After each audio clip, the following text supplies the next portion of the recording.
मित्रांनो, गंगापूर रोडला गंगापूर गावाच्या अलीकडे आपण हे लोटस लँड हॉटेल बघत आहात.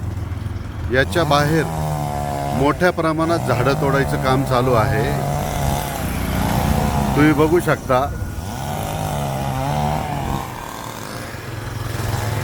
आपण विचारू आता हे झाडं तोडायची परमिशन आहे का.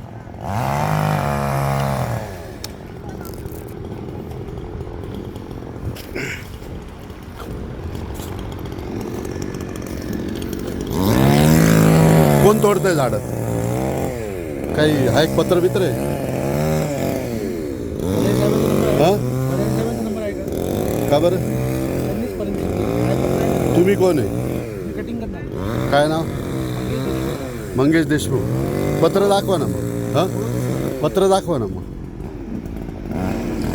हे कॉन्ट्रॅक्टर आहे मंगेश देशमुख. हे म्हणताय बदाने साहेबांनी हे झाडं तोडायची परमिशन दिलेली आहे.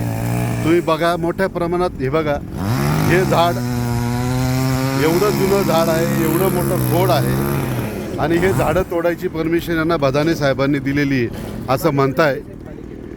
हा महानगरपालिकेचे जे बदाने साहेब आहे त्यांनी दिलेली आहे.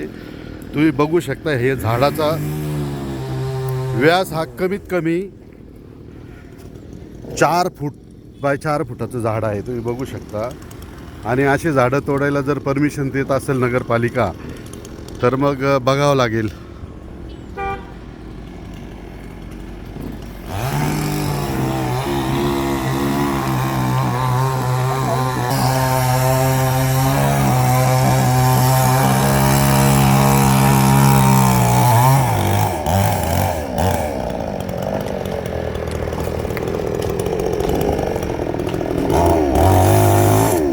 ओय ओय, अरे थांबा ना.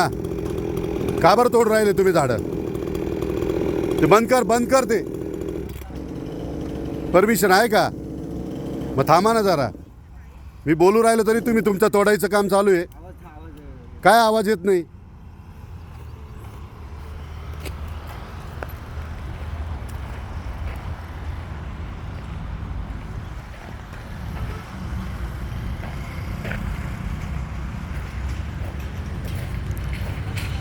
देशमुख साहेब दाखवा, पत्र दाखवा, परमिशनचं पत्र दाखवा. आता मग 2 मिनिट. हॅलो, आता मला ते त्यांना मंजुरी पत्र पाहिजे. आले त्यांना दाखवतो. कोणाचा फोन आहे? कोण आहे ते रोड कॉन्ट्रॅक्टर.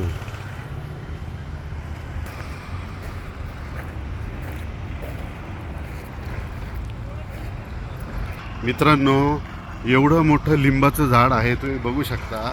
ते माझ्या पाठीमागे जे खोड आहे ते कमीत कमी 4 फूट बाय 4 फुटाचं खोड आहे. म्हणजे हे झाड कमीत कमी 70-80 वर्षापासून या ठिकाणी असणार आहे किंवा 100 वर्ष झाले असेल. एवढं मोठं खोड झालेलं आहे. मात्र एवढे मोठे झाडं तोडायची परमिशन जर नगरपालिका किंवा बदाने साहेब देत असेल तर नक्कीच बदाने साहेबांच्या कॅबिनना झाडं घेऊन जावं लागणार आहे. सापडते की नाही पत्र? दाखवा. इथे आहे.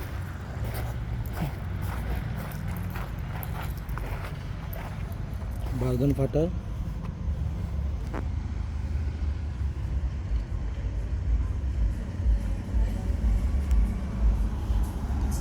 गंगापूर. मित्रांनो, आता यांच्या मोबाईलमध्ये पत्र आहे असं म्हणताय. ते पत्र बघतो मी आणि जर याच्यात काही तथ्य नसेल तर आपल्याला सगळ्यांना बदाने साहेबांच्या कॅबिनमध्ये पालापाचोळा घेऊन जावं लागेल. जय हिंद, जय महाराष्ट्र, जय प्रहार.